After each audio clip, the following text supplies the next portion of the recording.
Buenas, vamos a discutir ahora la parte derecha del momentum angular total en un sólido rígido. Entonces esto ya lo tenemos más o menos listo, tenía que ver con el momento de inercia y me sale este término de acá, que es una sumatoria bien extraña.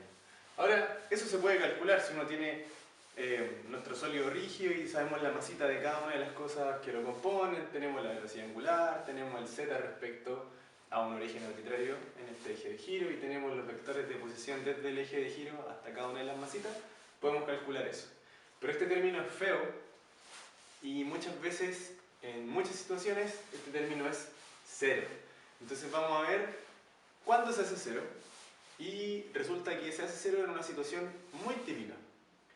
Y se hace cero cuando nosotros tenemos sólidos rígidos que son simétricos, que su geometría es simétrica. Por ejemplo, un cilindro. Un cilindro es un objeto que realmente es simétrico.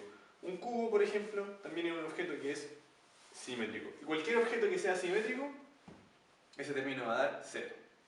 Independiente del origen del cual yo esté midiendo este término de acá. Entonces, veamos un ejemplo para darnos cuenta de por qué esta simetría me anula este término de acá. Entonces aquí tenemos un diagramita, tenemos un origen arbitrario en un eje de giro, tenemos una masa 1, una masa 2, que están girando en una cierta circunferencia, masa 3 y masa 4, que también están girando en cierta circunferencia, y una masa 5, que también están girando en cierta circunferencia. Todos con la misma velocidad angular, entonces es una cuestión así que está girando. ¿Ya? Son como así. Ahora, cada una de estas masitas siempre está en la misma posición relativa a las demás. ¿Ya? Por eso este objeto formado por 6 partículas es un sólido rígido. Ahora no existe esto en la vida real porque obviamente es cómo están pegadas las partículas, cómo mantienen esas posiciones. Es bien extraño, tendría que haber como un pedazo de metal aquí con dos pedazos de metal acá. No sé, pero vamos a... La vida real no es tan distinta a este ejercicio, así que pensémoslo un poco. Tenemos nuestras entonces vectores de posición R3 y R4 desde el origen arbitrario y también tenemos R mayúscula 3, R mayúscula 4 desde el centro de la circunferencia que trazan estas masas. Aquí no le quise poner ni R1 ni R2 desde la circunferencia porque en el fondo es igual al vector de posición desde el centro. Y tenemos acá R5 y R6 con R5 mayúscula y R6 mayúscula, que son también las posiciones de las masas desde el centro de la circunferencia en la que están girando. Y el vector Z2 o Z3, perdón, acá es Z3 o Z4, que sería el vector que me indica el centro de esta circunferencia, que obviamente como las dos están girando en torno a esa circunferencia, es el mismo. Y aquí tenemos Z5 o Z6, que son el mismo vector que este que está aquí. Entonces, calculemos este término de acá y vamos a suponer que la masa 1 y la masa 2 son iguales. Eso habla de cierta simetría. Vamos a suponer que la masa 3 y la masa 4 son iguales también y que la masa 5 y la masa 6 son iguales. Esto igual a esto, esto igual a esto y esto igual a esto. Entonces, es un objeto que de cierta manera es simétrico. Como que si ponemos un espejo aquí, es igual. Si ponemos un espejo aquí, es igual. Y si ponemos un espejo aquí, es igual. Entonces, bien. Calculémoslo. Entonces me queda masa 1, W1, Z1. Ojo que Z1 en este caso sería 0. Después tenemos masa 2, W2, Z2. Y bueno, estos vectores de posición, R1 mayúscula y R2 mayúscula. Z2 también es 0, que es la altura respecto al eje arbitrario de la masa 2. También estos dos son 0, Z1 y Z2. Así que ya tenemos algo que vale 0. Eso que valga 0 no tiene que ver tanto con la simetría, sino con el eje de referencia arbitrario. Pero estos dos sí tienen z distintos de 0, entonces veamos por qué se anulan estos términos. Entonces fíjense, tenemos M3 por Z3 por el R3. Y acá tenemos M4, W4 y el Z4, que obviamente es el mismo que el Z3. Y el vector de posición R4. Y acá tenemos M5, W5, Z5, R mayúscula 5, M6, W, Z6, R mayúscula 6. Donde Z5 y Z6 también son exactamente iguales.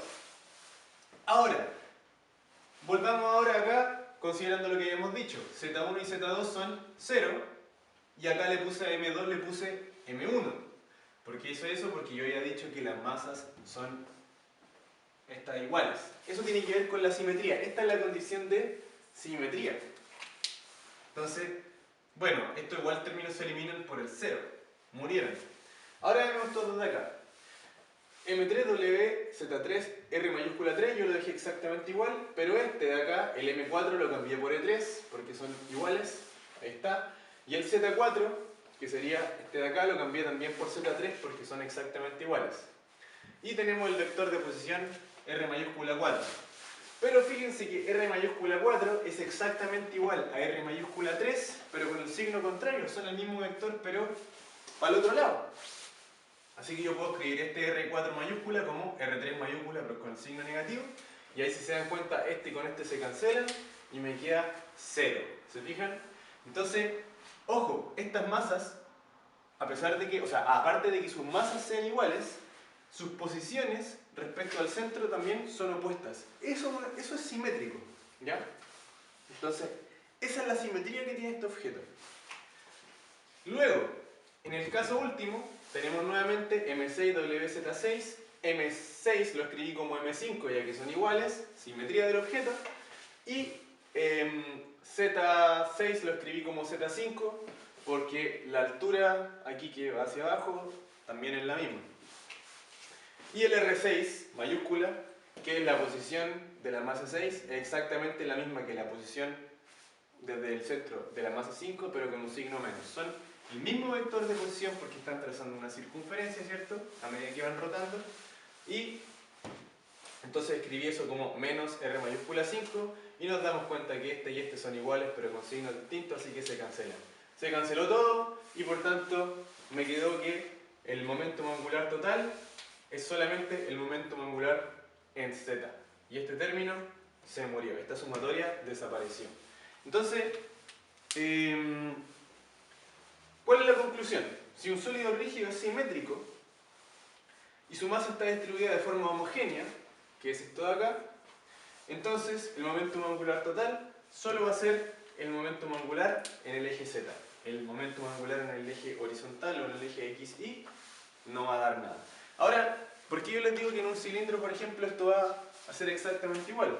Si nosotros dibujamos un cilindro, y lo voy a dibujar aquí más o menos, tenemos ahí un cilindro, y el cilindro está hecho de materiales homogéneos.